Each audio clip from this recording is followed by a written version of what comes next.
Assalamualaikum warahmatullahi wabarakatuh ya. Selamat pagi, semangat pagi semuanya ya. Seperti biasa di setiap hari Rabu pagi jam 9 sampai jam 10 ya, bertemu dengan saya Dr. Agus Joko Susanto dalam acara Sangkir Kopi Hangat. Yang mana acara ini setiap hari Rabu pagi akan membahas sebuah topik mengenai apa itu penyakit autoimun. Penyakit autoimun dilihat dari berbagai macam sudutnya, dan hari ini tidak kalah menarik topik yang akan nanti kita bahas ya 1 jam ke depan. Tidak kalah menarik dengan topik-topik sebelumnya ya. Waktunya 1 jam ya, mau sebaiknya secepatnya ikut ya. Kalau enggak nanti susah ya. Tapi jam-jam kerja ini jam 9 sampai jam 10 jam kerja, tapi enggak apa-apa. Enggak usah nanti kecewa kalau nggak bisa ikut secara live, karena acara ini live streaming ini bisa dilihat kembali di YouTube maupun Facebooknya Rumah Sakit Dr. Muardi. Sebelumnya kan saya sapa dulu ini dari Alergi Imunologi Inter Solo nih, dari Facebook maupun YouTube, Instagram ya, Alergi Imunologi Inter Solo. Selamat pagi semuanya. Para penyintas autoimun silahkan bergabung ya di acara ini. Dan kemudian dari Sobat Muardi ini, dari YouTube, Facebook maupun Instagramnya Rumah Sakit Dr. Muardi ya. Semangat pagi, selamat pagi semuanya. Silakan ikut, silakan join, dan ajak teman, saudara, kerabat yang bisa dan ada waktu longgar untuk ikut di acara Sangkir Kopi Hangat pada pagi hari ini. Ya, acara pagi ini topiknya sangat menarik. Nanti kita akan menghadirkan seorang narasumber yang sangat luar biasa, sehingga sayang kalau nggak bisa ikut. Harus hadir ya, ikut live nih ya. Karena acara ini hubungannya juga seperti minggu yang lalu, ini acara kayaknya 2 minggu lalu, hubungannya dengan faktor makanan gizi. Nah sekarang itu pencernaan ini masalahnya. Pencernaan hubungannya nanti, apakah pencernaan ini hubungannya dengan autoimun. Nah ini akan kita jawab nanti ya. Silahkan stay tune, dan saya ulangi, acara live streaming ini bisa dilihat kembali di YouTube maupun Facebooknya Rumah Sakit Dr. Muardi. Untuk menyingkat waktu, kita hadirkan narasumber kita pada pagi hari ini karena judulnya adalah pencernaan yang sensitif ya, apakah bisa jadi suatu autoimun ya, penyakit autoimun. Berarti kita menghadirkan seorang narasumber yang kompeten di bidang pencernaan ya. Kita hadirkan ya, hari ini kita panggil ya Dr. Tri Yuli Pramana. Silakan dokter. Moga-moga dokter. Silakan. Ini dia. Ini ada Dr. Tri Yuli nih, Dr. Tri Yuli Pramana ini. Beliau seorang spesialis penyakit dalam, tapi beliau bisa memperkenalkan diri gitu ya, karena kan apapun kalau tidak kenal kan nggak sayang. Iya. Monggo Dr. Tri Yuli silakan, mungkin Sobat Muardi dan para penyintas autoimun sekalian ini dokter. Iya, terima kasih. Assalamualaikum warahmatullahi wabarakatuh. Waalaikumsalam warahmatullahi wabarakatuh. Terima kasih Dr. Agus Joko. kami telah diundang kembali di acara yang sangat mesra ini. Karena ya jadi tema yang diambil ternyata juga cukup menarik, dan gitu, tema yang cukup baru itulah hitungannya di zaman sekarang. Saya sendiri masih dipercaya untuk di Ketua Divisi Gastroenteropatologi Solo, Muardi ya, Muardi Solo, mengampu di situ. Begitu dokter. Mungkin udara sehat-sehat ya, alhamdulillah. Alhamdulillah. Oh ya, ini dokter, ini saya lupa, ini saya nyampaikan untuk yang Sobat Muardi penyintas autoimun. Ini walaupun sudah kehidupan normal-normal, tetap apapun protokol kesehatan dokter ya. Protokol kesehatan tetap dijaga, dipatuhi terkait masalah pakai masker, cuci tangan ya.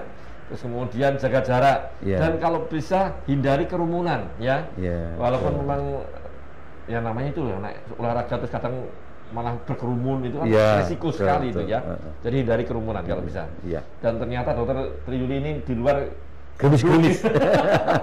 Ini ngomong-ngomong, suara saya ketangkep baik atau? Suara bagus ya, ini ya, suara bagus ya. Dokter Tri Yuli suaranya bagus ya. Jadi ini belum nyanyi loh ya.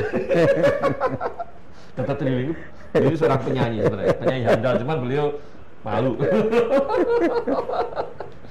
Dokter, ini hari ini kan kita akan membahas, kalau hari Rabu kan kita membahas terkait masalah penyakit autoimun ya. Tapi untuk hari ini memang agak spesial karena kita menghadirkan Dr. Tri Yuli, berarti hubungannya dengan pencernaan ini. Mungkin Dr. Tri Yuli bisa menyampaikan sedikit dulu terkait masalah pencernaan ini. Pencernaan itu seperti apa sih yang dimaksud pencernaan sensitif? Dan kemudian juga masalah terkait hubungannya dengan autoimun ini. Iya. Monggo dokter. Iya, terima kasih dokter Agus. Teman-teman sekalian, jadi yang disebut dengan penyerahan sesungguhnya mulai secara anatomi itu mulai dari mulut ya. Mulai lubang masuknya mulut, lubang keluarnya anus. Kemudian itu organ pokoknya. Kemudian kita mengenal dengan organ aksesori. Organ aksesori di GI tract itu ada liver, ada pankreas gitu ya. Itu organ aksesori di GI tract system. Jadi ada GI tract-nya sendiri, kemudian ada liver atau hepar, kemudian ada pankreas, itu organ aksesorinya. Nah, kalau yang kita membahas autoimun di pencernaan itu terus lebih banyak berkonotasi di khususnya itu di saluran cernanya sendiri, bukan di organ aksesori. Nanti kalau kita bicara tentang hepar, terus hepar terkait autoimun gitu, hepatologi, walaupun itu juga di sistem saluran pencernaan, begitu yang dimaksud. Jadi mungkin ini gambaran kasar anatominya gitu ya. Jadi mungkin pembahasan kita di sini terus lebih fokus ke saluran cerna yang mulai dari mulut sampai anus. Ya, begitu mungkin begitu ya. Di luar ini di luar yang organ-organ yang ada lainnya. Yang aksesori mungkin lain waktu. Ya sobat autoimun, jadi dari kayak pipa dari atas sampai ke bawah itu. Itu saluran cerna pokoknya. Ini sebenarnya kita harus sapa dulu dari Mbak Lucy ini dari Kalimantan Barat ya. Selamat pagi ya. Di sini hujan, mungkin di Kalimantan Barat mungkin nggak hujan ya. Mas Karyul ya, selamat pagi juga nih, dan juga yang sudah bergabung ya, selamat pagi semuanya.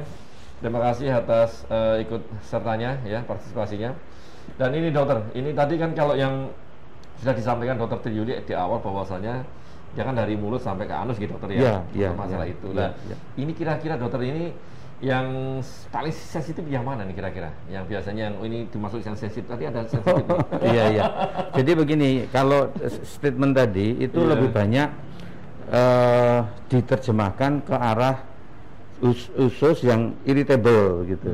Irritable. Jadi begini teman sobat sekalian, yang terkait dengan autoimun ini. Autoimun di saluran cerna yang memang sudah established kan ada beberapa itu, misalnya IBD. IBD itu inflammatory bowel disease, di dalamnya itu proses kejadiannya memang melibatkan autoimun gitu ya. Nah kemudian kalau tidak ada peradangan, tidak ada inflamasi, padahal ada keluhan yang berkaitan dengan macam-macam ya, macam-macam, itu kita nyebutnya gangguan fungsional saluran cerna gitu. Jadi functional disorder of GI tract itu. Functional disorder of GI tract itu di saluran cerna bagian atas juga banyak banget klasifikasinya. Kita nyebutnya dengan misalnya dispepsia. Itu kan terus ada kelompok lagi dispepsia yang fungsional. Kemudian yang bawah yang melibatkan kolon, usus besar, yang notabene secara klinis melibatkan mekanisme buang air besar, gitu. Kita nyebutnya IBS, Irritable Bowel Syndrome. Jadi kalau kita ketemu data ini suatu inflamasi, DD-nya nanti ke arah inflammatory bowel disease. Jadi klasifikasinya begini. Nah, dengan bertambahnya ilmu, kemudian pemeriksaan antibody begitu, itu ternyata yang IBS yang berkonotasi pada irritable atau sensitif tadi itu mulai dipertanyakan, apakah IBS ini betul-betul fungsional atau ada proses autoimun begitu. Jadi sehingga ya ini dipelopori oleh Dr. Agus, dipelopori oleh Mayo Clinic gitu, membuat penelitian yang cukup besar di Mayo Clinic itu. Pasien-pasien yang functional disorder tipe IBS tadi, yang gangguan ke arah motilitas, gangguan itu kemudian ada yang di trial untuk di treatment berkaitan dengan autoimun. Jadi misalnya diberi metilprednisolon dan sebagainya gitu. Nah kalau akhirnya diagnosisnya diagnosis trial by treatment. Tetapi juga memang secara biologi molekuler ada antibody spesifik of the GI tract gitu. Hanya memang ini masih dalam proses karena memang ini rambahan baru lah. Jadi di klasifikasi functional disorder of GI tract bagian bawah yang IBS ya, IBS nanti dibagi menjadi 3. Jadi usus besar yang iritatif dibagi menjadi 3 ya, irritable bowel syndrome yang tipe diare, tipe konstipasi atau tipe bebelen, atau tipe campuran yang kadang-kadang diare membaik kemudian malah bebelen. Tapi ternyata setelah dieksplor ini tidak ada gangguan organik kan begitu. Nah kita menyebutnya irritable bowel syndrome. Nah kemudian dari sini mulai dipertanyakan apakah betul itu hanya itu gitu. Kalau IBD memang sudah ada data-data yang memadai bahwa komponen inflammatory bowel disease itu di dalamnya ada komponen autoimun gitu. Autoimun gitu. Jadi tapi yang functional disorder yang IBS ini apa betul gitu. Ini mulai dipertanyakan. Kemudian nah karena memang ilmu autoimun ilmunya dari itu ternyata berkembang pesat sekali secara internasional gitu. Jadi merambah banyak hal dan ternyata semakin banyak bukti-bukti bahwa ada mekanisme autoimun di sana. Mungkin sementara begitu dokter. Oh iya, terima kasih dokter Tuduli. Ini hubungannya dengan itu. Dan ini sebelum kita jawab dokter, ini tadi yang paling sering terkena berarti malah yang bagian bawah ya, yang untuk yang masalah hari ini ya, yang inflamatori tadi ya. Yang untuk pelacakan karena yang dispepsia jadi misalnya autoimun di gastro sendiri ada, gastritis autoimun kan ada. Jadi gastritis autoimun itu ada. Jadi kalau kita biopsi ya kemudian kita punya bukti-bukti bahwa ini bukan inflamasi ini tetapi ya ternyata autoimun ya kita nyebutnya gastritis autoimun. Itu established sudah tidak dipertanyakan lagi gitu. Nah, yang belum established kan yang bawah ini. Ya. Nah, apakah yang functional itu termasuk kalau yang di atas ternyata ada setelah dibiopsi ternyata ada mekanisme autoimun di sana begitu jadi gastritis autoimun ya mungkin begitu. Oke. Dari selamat pagi, assalamualaikum dari Mbak Huriah nih, Huriah Sutrisna nih, dari Huriah Sutrisna dari Bogor ya, selamat pagi. Waalaikumsalam nih ya. Dari Bali nih, Hapsari nih Susilawati dari Bali ya. Ini selamat pagi dokter ya, Bali hadir dan menyimak kebetulan topiknya tentang pencernaan yang sering saya alami nih ya. Mohon penjelasannya dok, saya penyintas autoimun SLE dan multiple sclerosis ini. Tapi saya sering mengalami sakit di ulu hati dan setiap makan ujungnya pasti diare campur darah.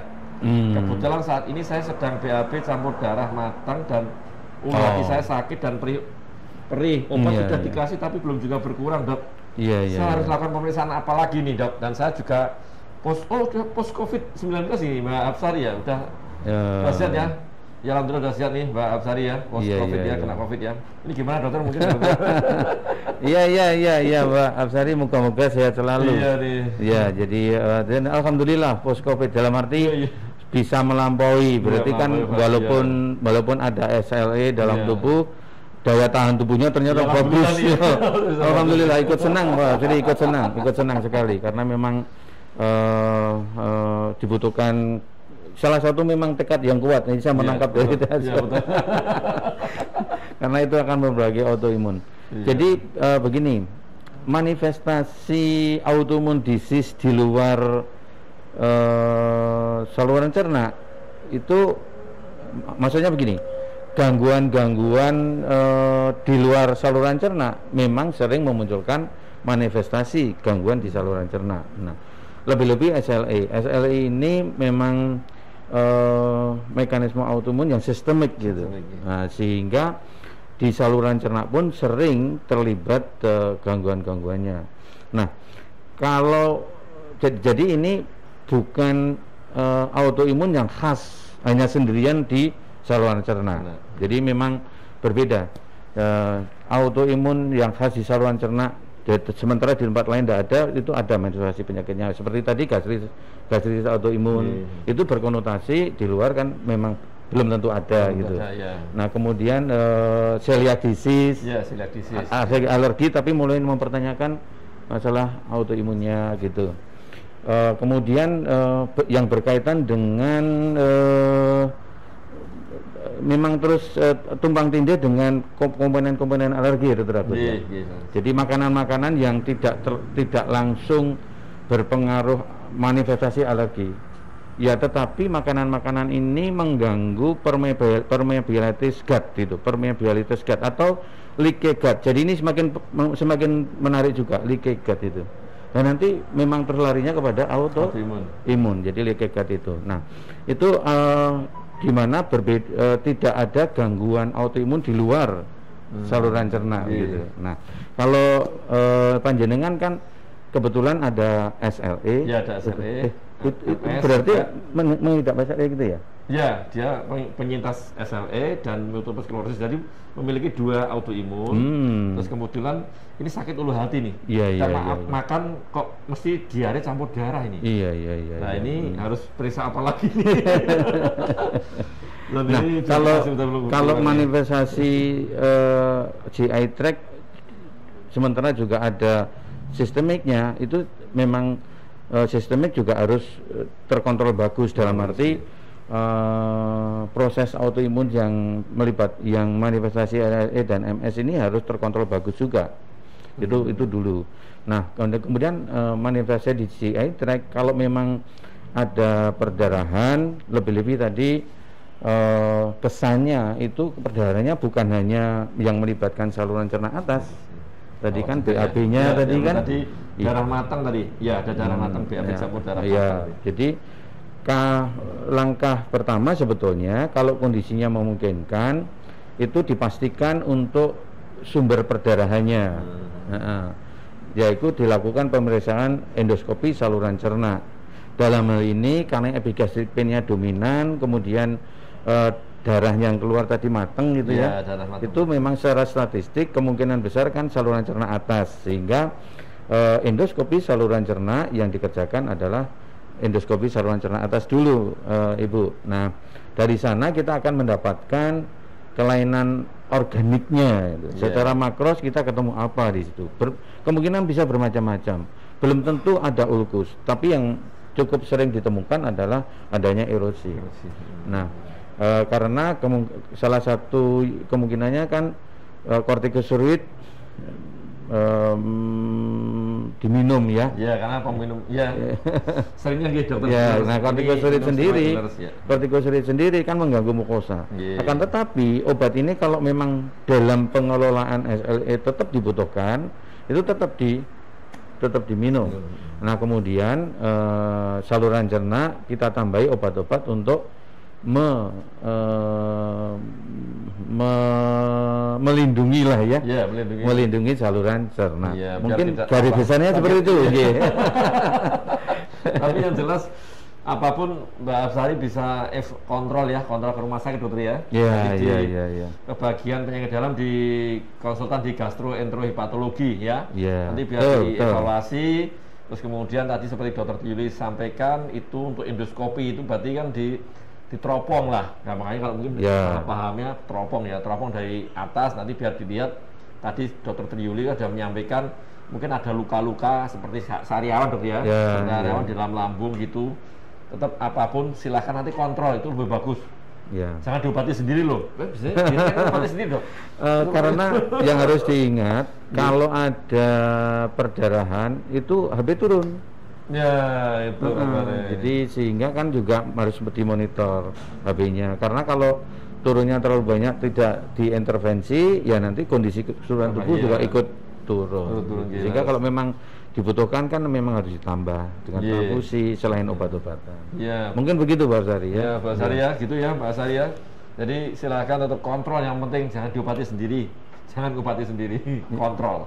Nanti bisa ke bagian imunologi untuk mengurusi yang autoimun, terus nanti sekaligus kontrol ke bagian gastroenterohepatologi. Ini kan di Bali kan, dokter Yuli kan ada sana kan, siapa yang mungkin direkomendasikan di rumah sakit Sanglah kayak di Denpasar kan ini.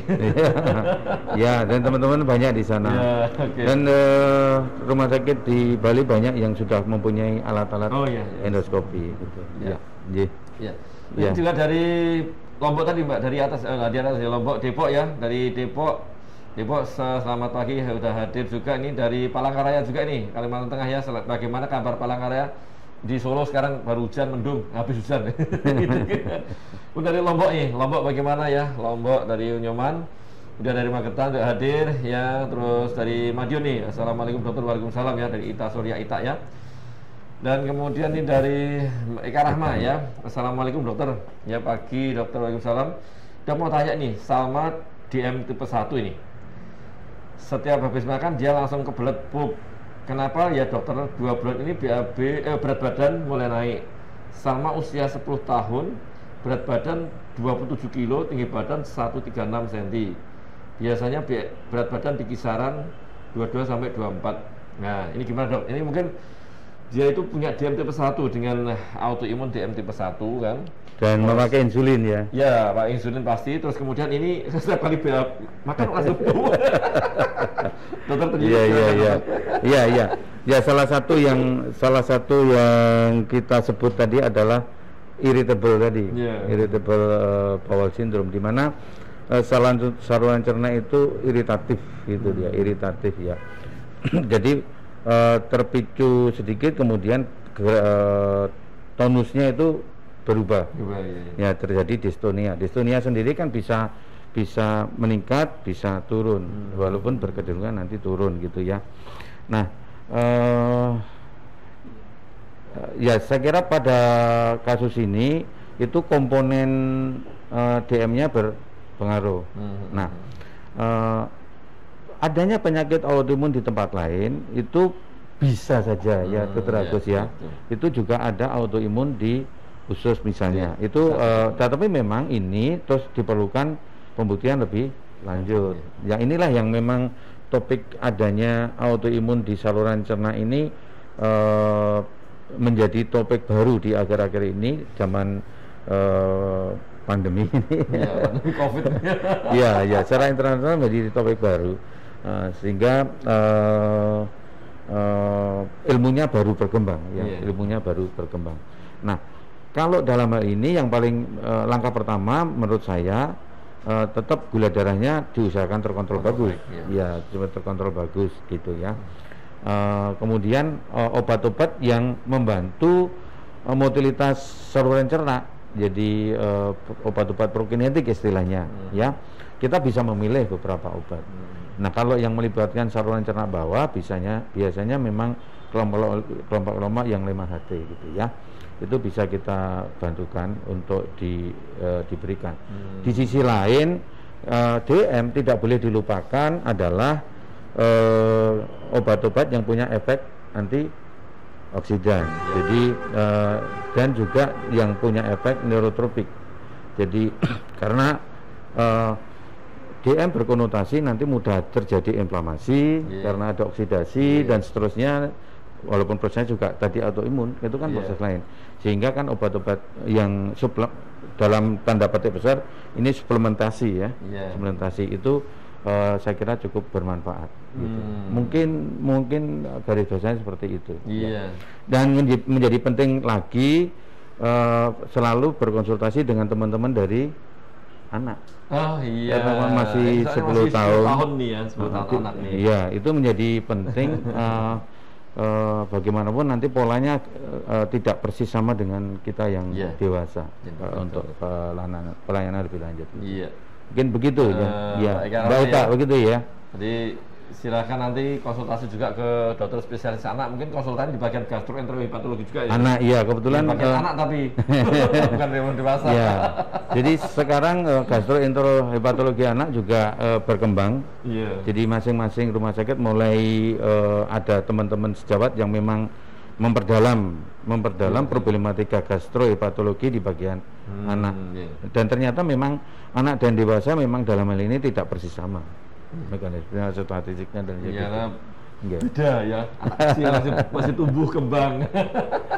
Iya. Untuk sobat Martin penyintas autoimun, mungkin penyintas autoimun udah paham sekali bahwasanya jarang sekali satu orang dengan satu autoimun, biasanya ada 2, 3 atau lebih jenis autoimun dalam satu tubuh. Tadi udah sampaikan Dokter Yuli ya, betul sekali. DM sih ada juga yang lain pasti ya. Itu satu. Ini sebelum lagi ini satu nih dari Mbak Winarsi dulu nih, sebelum Dokter Yuli nanti menyampaikan lebih lanjut terkait masalah pencernaan ya. Ini dari Mbak Win. Assalamualaikum dokter. Waalaikumsalam nih. Pagi dok, saya penyintas autoimun RA. Ini punya beberapa nih dokter. Jadi RA, SS, SLE, IBD dan baru endoskopi ada gastritis antrum. Apa bisa gastritis saya tergolong autoimun? Nah tadi dokter. Jadi ini memang memiliki beberapa autoimun. Jadi mulai ada Sjogren syndrome, lupus, rheumatoid arthritis, IBD dan ada gastritis antrum nih. Yang gastritis ini tergolong autoimun nih. Ya memang tidak sesederhana itu sesungguhnya. Kalau sudah melibatkan banyak komponen ya. Seperti yang pertama tadi itu berkecenderungan SLE itu minum obat-obatan yang punya efek ke saluran cerna. Yang paling populer adalah golongan kortikosteroid ya. Golongan kortikosteroid itu punya efek ke mukosa saluran cerna, sehingga kalau terjadi peradangan di situ atau erosi di situ itu pertama kali yang kita pertimbangkan adalah kemungkinan berkaitan dengan obat-obat yang diminum. Yang diminum. Ya seperti yang pertama, karena kalau misalnya obat ini harus diminum walaupun punya efek di saluran cerna, ya sebaiknya diminum karena memang terus imbang-imbangan. Kalau dilepas lebih berbahaya, ya jangan dilepas. Hanya saja memang terus lambung harus dilindungi. Jadi kalau dalam urutan kita nyebutnya kalau di kedokteran DD gitu nggih, different diagnosis. Ya karena lewat obat-obat yang berpengaruh ke saluran cerna dominan, ya biasanya larinya ke saluran cerna itu dulu. Nah, apakah ada komponen autoimun di sana? Ya memang jawabannya biasanya biopsi. Kemudian pemeriksaan bukan hanya histologi, tapi pemeriksaan antibodinya, antibodinya atau harus dicek. Biopsi ya, Mbak Win ya. Masih mungkin tadi sudah sampaikan Dokter Triyuli bahwasanya yang nomor satu yang paling jelas kan efek mungkin dari penggunaan obat-obatan dokter ya, nomor satu pastilah itu. Ya ini juga hubungannya tadi dengan dari Mbak Afsari ini dokter, yang tadi ini nyambung juga dari Mbak Win sama Mbak Afsari ini. Ini betul dok, yang dari Bali tadi dok. Saya minum metilprednisolon nih jangka panjang nih, selain MP juga dikasih levo dan gabapentin ini. Saya rutin kontrol dok, tapi beberapa hari ini di stop untuk MP-nya. Tapi malah sakit semua badan dan lemes, jadi dia di stop MP-nya, tapi badannya itu tadi dilematis seperti sampaikan dokter itu tadi. Satu sisi di stop MP-nya biar tadi lambungnya tadi bermasalah. Tapi satu badannya lemes. Mungkin dokter Triyuli bisa menyampaikan ini solusinya atau bagaimana trik-triknya gimana dok nih? Tapi tetap perutnya sakit. Betul Mbak Afsari. Jadi biasanya SLE itu pengobatan yang kontinu gitu. Jadi obat-obat yang berkaitan dengan proses inflamasi akibat dari autoimun itu suatu obat yang kontinu gitu. Karena kalau dilepas itu terus flare lagi begitu ya, flare lagi gitu. Nah, sehingga kalau memang MP ini dilepas dan ternyata manifestasi klinik muncul dengan analisis bahwa proses autoimun dalam tubuh itu tumbuh atau terjadi lagi, dan ternyata juga misalnya tidak ada obat lain saat ini di sana, ya menurut saya metilprednisolon tidak apa-apa diminum. Tetapi memang lambung tetap harus dilindungi. Yang paling sering adalah obat-obat proton pump inhibitor sama obat-obat sitoprotektor gitu ya, sitoprotektor. Di mana dua kerja obat ini, yang sitoprotektor akan melindungi selaput lendirnya lambung, yang proton pump inhibitor akan mengendalikan supaya asam lambung itu tidak terlalu tinggi gitu. Jadi mekanisme. Nah, sehingga MP tetap bisa dipakai. Nah, gabapentin ini kan suatu analgetik yang kerjanya sentral ya. Ini dalam posisi ini cukup aman untuk lambung. Jadi untuk pilihan gabapentin. Cuman memang kadang-kadang efek sampingnya terus nggak enak di kepala ya. Barangkali juga selain ini karena apakah levo yang diminum masih lanjutan dengan makanya ini ada dengan pasca COVID kemarin. Oh iya, ya. Oh iya. Hanya saja kalau misalnya infeksi sudah teratasi, levo bisa dipertimbangkan untuk di-off karena levo sendiri itu menjadi tidak nyaman, menyebabkan tidak nyaman di lambung. Jadi efek sampingnya seperti itu. Mungkin begitu Mbak Absari. Kalau memang untuk SLE-nya itu saat ini tidak ada obat lain, karena kan obat SLE memang banyak ya, banyak pilihan, jenisnya banyak pilihan. Jadi itu ternyata metilprednisolone tetap menjadi pilihan utama. Ya saya kira tidak apa-apa tetap diminum. Nanti bleedingnya dibantu dengan obat-obat yang memelihara saluran cerna. Saluran cerna ya. Iya, gitu. Jadi gitu loh Mbak Absari ya. Tetap apapun kontrol nanti 2 lah kontrol yang ke bagian gastroenterohepatologi juga ya, biar dievaluasi itu tadi terkait masalah kenapa bisa lambungnya tadi. Sampai dokter Triwili tadi gitu. Biar nggak berdarah juga dan biar tidak sakit tadi juga sama Mbak Win tadi ya. Mbak Win tadi yang dengan juga beberapa autoimun, ini kan SLE dengan MS, kalau Mbak Wina dengan Sjogren, dengan lupus RA tadi, dengan IBD juga ada nih lah. Ini kan terjadi terkait masalah ini juga ini kan juga pencernaan tadi. Yang IBD ini dok, ini yang seringnya kan ini keluhannya gimana? Ini mungkin Sobat Muadi kalau penyintas autoimun ini kan sudah paham sekali ya, karena kan beliau maaf aja mengalami sendiri gitu dok. Jadi kan tahu. Kalau yang Sobat Muadi mungkin ada yang nggak tahu. Yang kayak apa sih dok, kalau BAB yang seperti apa yang nanti kira-kira itu mengarah ke autoimun kan gitu. Mungkin dokter itu bisa menyampaikan kan ya dok untuk kewaspadaan. Kalau ini kan kita penyintas autoimun dan Sobat Muadi dokter hari ini. Jadi memang kita kenal 2 besar ya, inflammatory bowel disease dan irritable bowel syndrome. Supaya gampang menerangkan, kita pilih yang tipe diare ya, karena nanti ada tipe diare, tipe konstipasi, tipe campuran gitu ya. Kapan kita berpikir itu suatu IBD, ya ada diare. Disebut diare apabila saben hari ini BAB-nya lebih dari 3 kali per hari. Nah, apakah diare ini inflamasi, ada peradangan atau tidak? Nanti kita lihat diarenya. Apakah ada lendir atau kadang-kadang ada darah gitu. Nah, apakah diare ini mesti IBD? Oh, belum tentu. Nah, kalau diare diobati, kalau diobati gak sembuh-sembuh lebih 2 minggu, nah itu indikasi kolonoskopi ya. Nah, indikasi kolonoskopi kalau BAB lebih-lebih BAB ada lendir lebih dari 2 minggu, jadi minum obat sudah nggak sembuh, kolonoskopi. Nah, dari kolonoskopi ini kita bisa menemukan kelainan, bisa tidak, dalam arti ternyata normal, usus besarnya itu normal gitu, normal secara makros. Nah, normal secara makros ini kita harus agak jeli untuk mencermati laboratorium darah tepinya. Jadi karena kita kenal dengan kolitis mikroskopik, Dr. Agus. Kolitis mikroskopik gitu. Jadi sehingga kalau dibutuhkan memang harus dibiopsi. Kolitis mikroskopik ini suatu peradangan usus besar di mana makrosnya normal, tetapi ternyata di submukosanya itu banyak tertimbun sel-sel itu, eosinophil, sel-sel radangan itu sehingga terjadi peradangan di situ sesungguhnya, tapi mikroskopik, tidak makroskopik. Itu bukan autoimun lagi ya.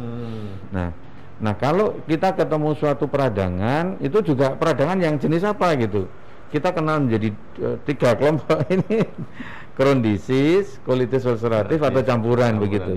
Nah ini akan berpengaruh pada terapi. Nah kalau memang ini tegak pemeriksaannya, itu ada obat-obatan yang sekarang semakin banyak dipakai, tapi memang untuk ukuran Indonesia masih mahal itu target biological treatment, karena IBD ini tadi proses di dalamnya ada proses imunologi, makanya biological treatment itu obat-obat yang mengintervensi proses imunologi tadi, reaksi imunologi yang ada gitu.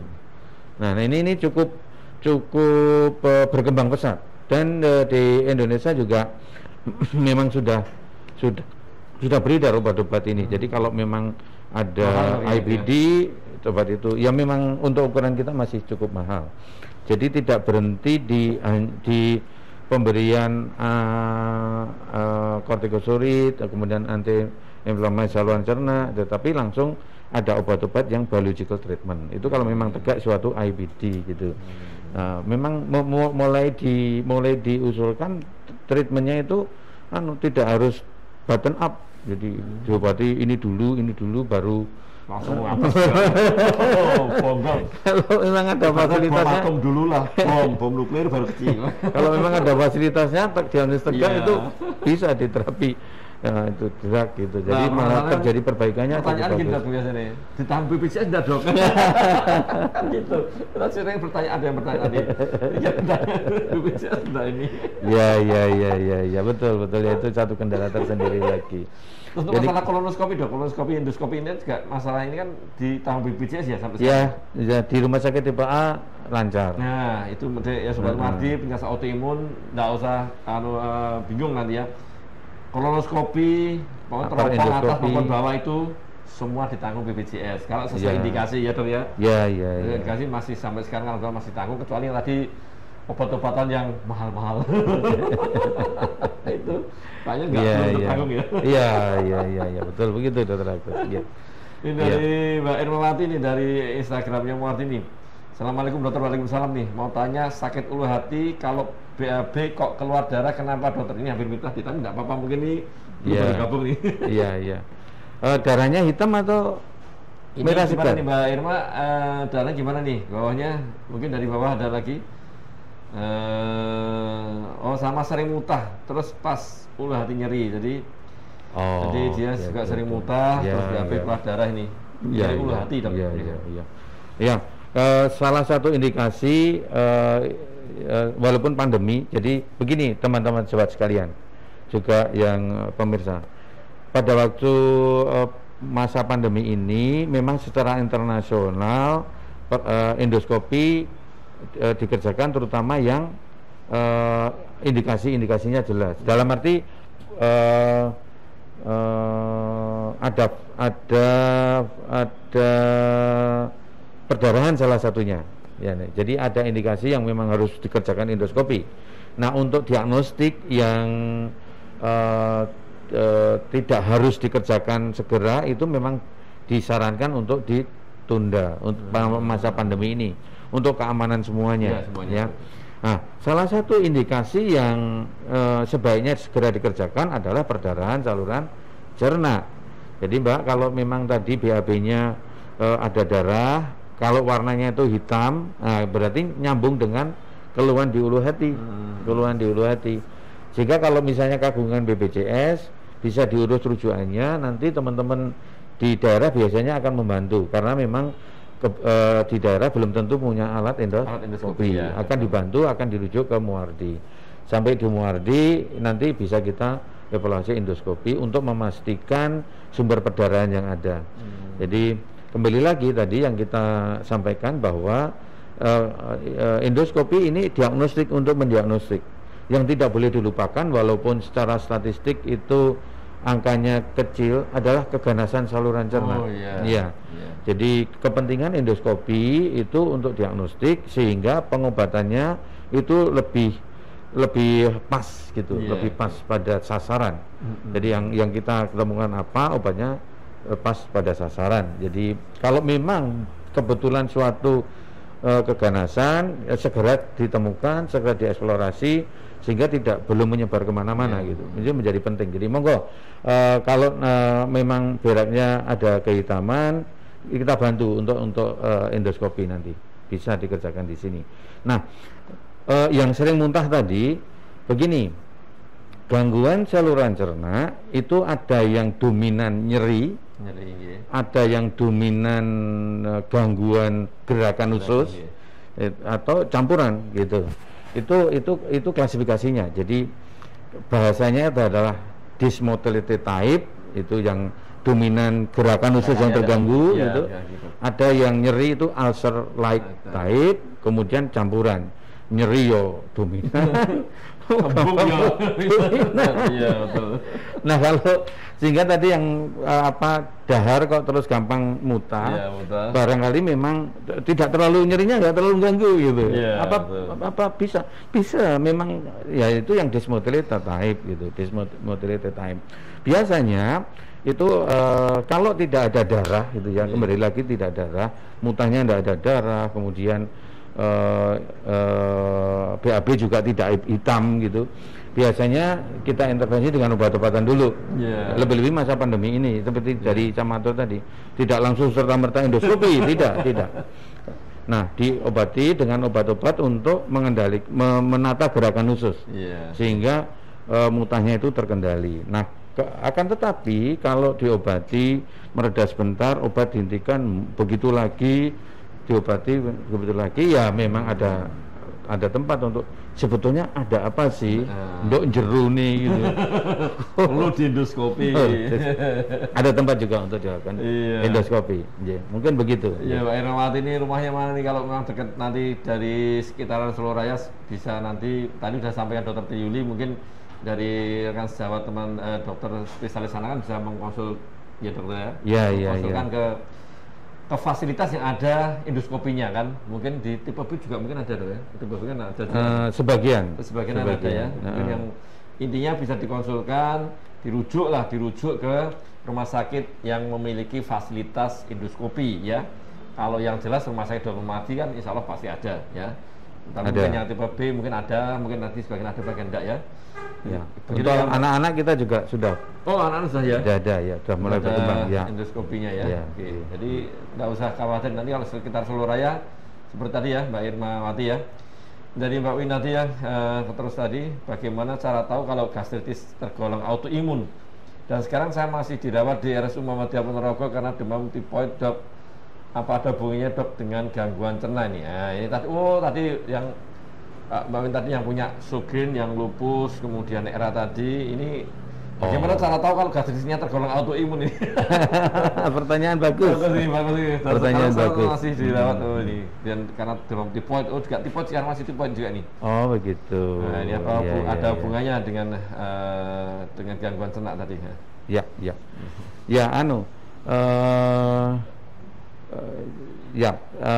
Typhoid fever sendiri itu infeksi yang melibatkan saluran cerna, terutama saluran cerna usus besar ya, namanya di Plex pylori. Jadi kuman Salmonella typhi-nya itu ada di sana gitu, ada di sana, sehingga tanpa ada gangguan yang lain pun kalau seseorang itu kena tifus itu mesti ada gangguan saluran cerna. Manifestasinya kalau dewasa itu bisa diare, bisa konstipasi gitu. Nah, kemudian yang di saluran cerna atas ya muncul keluhan-keluhan yang bahasa umumnya seperti sakit mah. Dalam hal ini lebih-lebih selain ada tipes, kok ada penyakit dasar autoimmune disease begitu ya, untuk diabetes. Nah, untuk pengelolaannya ya seperti tadi yang kita sampaikan ya, Nah, bagaimana untuk memastikan apakah itu gastritis autoimun? Biasanya memang kita jelas endoskopi kemudian kita biopsi. Nah, kemudian ada kriterianya. Nah, salah satu kalau melacak ke autoimun itu adalah adanya autoantibody. Kalau di Mayo Clinic itu menyebutnya specific antibody of GI tract gitu. Jadi ya ini kalau ini ya memang untuk autoimun di saluran cerna yang khas di saluran cerna memang terhitung baru ya, sehingga memang pemeriksaan juga masih berkembang. Hanya saja prinsip umumnya mestinya ditemukan autoantibody di situ gitu. Untuk hanya saja begini Bu, dunia itu memang banyak kepraktisan.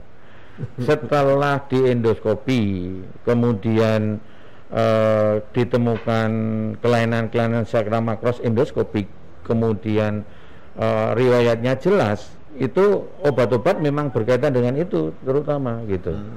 Iya, jadi untuk kepentingan praktis itu kan kalau memang sudah ada kejelasan, biasanya kita tidak mengeksplor sesuatu yang belum jelas. Ya, sesuatu yang jelas ini kita obati dulu. Dalam hal ini untuk jenengan, menurut saya tidak harus dieksplor ke arah apakah ada antibodi di GI tract saya gitu. Menurut saya tidak perlu. Kenapa? Karena riwayatnya jelas, obat-obatan yang dipakai jelas begitu. Jadi dan itu memang untuk target treatment itu memadai begitu, memadai. Sehingga menurut saya begitu, Ibu, menurut saya. Ya. Yeah. Terima kasih. Jadi gitu ya, Mbak Win. Jadi tadi apapun tetap bisa dengan tadi hubungannya dengan tipes tadi, ya.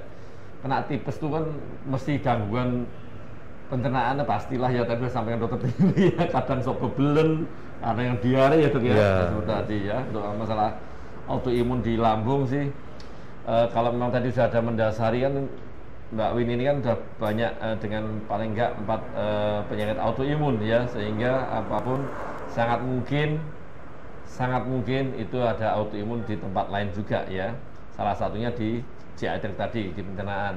Dan juga dari efek tadi sudah sampaikan di awal Dokter Triyuli kan terkait masalah penggunaan steroid kan dan obat-obat yang lain dokter ya, yang autoimun itu kan juga mengiritasi atau membuat luka ya di lambung dan pencernaan.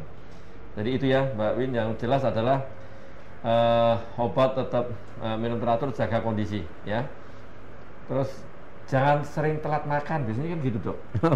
Jangan telat makan kan seperti itu. Pasien-pasien biasanya kita sendiri juga ya, kadang sering telat makan. Tetap juga telat makan manusiawi. Akhirnya sakit mas juga. Oh iya, sakit mas juga, akhirnya seperti itu. Dari Mbak Yosefina nih, Anggra ini. Selamat pagi dokter ya, selamat pagi. Saya penyintas SS dan SLE nih. Sejak 3 bulan lalu mengalami perubahan waktu BAB dari pagi hari setelah bangun tidur menjadi siang jelang sore. Sendawa intens dan lama. Ini gejala apa? Oh, biasanya BAB ini tuh pagi, sekarang siang menjelang sore Dok. Terus sendawa terus menerus ini kayaknya ini ya. Dan lama ini gejala apa ini? Dia penyintas Sjogren dan lupus nih. Oh, gitu. Ya kalau perubahan pola BAB biasanya yang kita cermati adalah pola asupan dulu. Selamat. Ini begini, harus diperjelas dulu. Ini hanya berubah waktu atau menjadi diare gitu. Ya, ini kan berbeda. Jadi kalau ke arah perubahan waktu itu biasanya nanti kita mengeksplornya itu ada perubahan kegiatan di tempat lain. Misalnya saat makan dan jenis makan, kemudian pola tidur dan sebagainya. Itu akan bisa berpengaruh pada pola waktunya BAB. Tetapi kalau perubahannya ternyata juga ke frekuensi, itu kan sama dengan ada kemungkinan quote-unquote ada diare. Nah ini baru kita eksplor di posisi yang kemudian yang lain. Dari pertanyaan tadi ya Mbak, mungkin kita menerjemahkan lebih banyak perubahan waktu ya, waktu. Yang tadinya di pagi terus jadi berkecenderungan siang menjelang sore nih. Ya ini biasanya berkaitan dengan perihal asupan dan pola kegiatan. Ya, jadi itu biasanya ke sana. Nah kemudian kalau kok gampang high cup gitu ya? Iya, high cup ya. Sendawa atau cekun? Sendawa ini. Oh, gelegean ya kalau bahasa Jawa ya. Ya, agak beda, memang berbeda high cup, cekuen dengan sendawa gitu ya. Nah, sendawa itu salah satu manifestasi dari dysmotility type tadi. Jadi kan tadi kita terangkan ada yang dominan dysmotilitasnya atau gerakan ususnya, kemudian dominan nyeri kan gitu ya, atau campuran. Nah, kalau bersendawa itu lebih berkaitan erat dengan dysmotility-nya. Jadi sehingga akan dicermati bagaimana apakah memang gampang kembung ya, misalnya, atau malah sebaliknya tidak terlalu kembung tapi kok cepat kenyang gitu. makan sedikit aja jadi bloating atau satiety gitu. Jadi itu berarti berkaitan dengan dysmotility type. Nah bersendawa nanti biasanya kita akan mengeksplor apakah juga ada heartburn gitu misalnya, heartburn atau pirosis. Jadi heartburn atau pirosis ini padan kata pas di bahasa Indonesia tidak ada. Sulit itu. Sehingga memang terus interaksi antara kita dengan panjenengan gitu. Ini heartburn atau pirosis atau bukan, karena memang belum tentu itu heartburn. Kalau memang berhubungan dengan heartburn, ya kita berhadapan dengan suatu reflux gitu, suatu kondisi reflux disease yang muncul, dan itu memang sering terjadi. Yang tadinya tidak ada reflux disease, kemudian muncul reflux disease. Nah, reflux disease ini juga punya kriteria tersendiri. Jadi menghadapinya juga tersendiri. Jadi memang dan itu harus dicermati, karena memang bersendawa itu belum tentu reflux, belum tentu reflux. Nah, tetapi bersendawa sering-sering memang ditemani dengan reflux. Nah ini nanti untuk pengelolaan detailnya memang terus ada perbedaan secara tersendiri, perbedaan yang lebih rinci gitu Bu. Ya mungkin begitu. Ya, dan silakan nanti konsul ke dokter spesialis penyakit dalam di gastroenterologi patologi, dan salah satu saran juga nanti obat tetap diminum ya Mbak tadi, tetap diminum, dan juga nanti Mbak Yosefina tadi ya. Dan kalau bisa saran saya juga makan tuh yang bagus porsi kecil tapi sering ya. Terus habis makan jangan terus langsung tidur, itu yang sering kan biasanya gitu, tiduran ya. Dan ini dokter ini karena waktu ternyata 1 jam sekali tinggal 4 menit nih biar kita selesai. Ini mohon maaf kalau memang belum banyak yang belum dijawab nih ya. Dan dokter kita memiliki ini di hari Rabu itu kan Sayrope Hangat itu memiliki grup komunitas autoimun ini komunitas autoimun. Jadi bagi penyintas autoimun silahkan nanti bergabung di grup komunitas autoimun ya, di nomor WA-nya di 0852 8206 2239 ya. Saya ulangi ya, ini khusus untuk yang penyintas autoimun saja, sehingga yang orang sakit tidak usah ikut.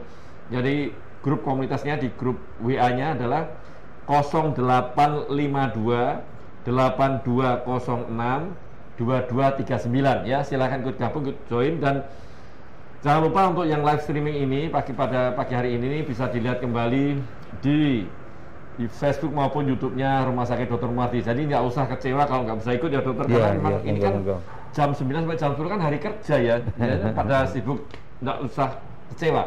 Nanti malam bisa dilihat kembali di YouTube maupun Facebook-nya Rumah Sakit Dr. Muardi. Dan kalau sudah dilihat, jangan lupa like ya, kemudian di follow dan subscribe, bisa di share, karena di Sayrope Hangat insya Allah tidak ada hoax, karena kita menghadirkan narasumber yang kompeten di bidangnya ya. Jadi tidak ada hoax, sehingga bisa di share, bisa dilihat kembali ya. Dan mungkin ini karena batas waktu ya dokter ya. Ini ya tadi mohon maaf ya, masih ada beberapa yang belum dijawab, dan ini statement terakhir dari dokter Tuyul ini terkait masalah pencernaan tadi dok. Ini sebenarnya pencernaan sensitif ini bisa jadi autoimun atau tidak, ini kan mungkin dokter Triyuli bisa menyampaikan ini sekelumit yang terakhir kali dokter. Iya. Pencernaan sensitif ini secara keseluruhan memang berkonotasi kepada bagian dari functional disorder kelompok IBS tadi, irritable bowel syndrome. Memang ini lagi berkembang dan berkecenderungan ada bukti-bukti bahwa ini suatu autoimun juga, suatu imun disease. Hanya saja memang spesifik ke antibody of GI tract tadi itu pun juga masih dalam belum kolong-gilik tertangkap ya. Sehingga seperti penyakit-penyakit lain kadang-kadang trialnya itu dengan diobati. Jadi dengan diobati. Ternyata dalam analisis ini bukan IBD, kemudian ini ternyata bukan hanya IBS biasa gitu kan. Kemudian direkrut, kemudian dikasih treatment corticosteroid methylprednisolone salah satunya, atau diberi terapi yang sesuai klinis yang lain berkaitan dengan autoimun. Biasanya memang yang paling siap kalau di Mayo Clinic metilprednisolon kan, diberi terapi 2 minggu, ternyata responnya positif gitu kan, responnya positif. Nah, yang respon positif ini kemudian dieksplor lebih lanjut, apakah betul ada antibodi yang spesifik tadi begitu. Nah, ini trial yang memang masih jalan. Seperti nada-nadanya kok mengarah ke arah iya begitu ya. Autoimun ya. Ke arah iya. Jadi dan cukup menarik ini Mas. Ternyata memang besar sekali ya. Bisa dihadirkan lagi nanti Dokter Tri Yuli ke sini nanti hasil akhir the final result dari penelitian tadi trial. Ya. Dan ini juga akan, kalau memang terbukti iya, akan merubah klasifikasi dari penyakit. Iya, otomatis ya berubah. Sekarang functional disorder yang paling populer itu diklasifikasi ROM 4 kan. Di ROM 4 itu untuk functional disorder ojeitric yang bagian bawah itu yang berkaitan dengan baik itu konstipasi fungsional maupun IBS yang tipe konstipasi itu belum melibatkan belum mencantumkan masalah autoimun ini. Kalau memang nanti terbukti ya, itu kan akan merubah klasifikasi. Iya. Dan dalam hal klasifikasi penyakit berubah itu memang hal yang biasa. Ya, karena data-data baru ditemukan yang tadinya belum ada.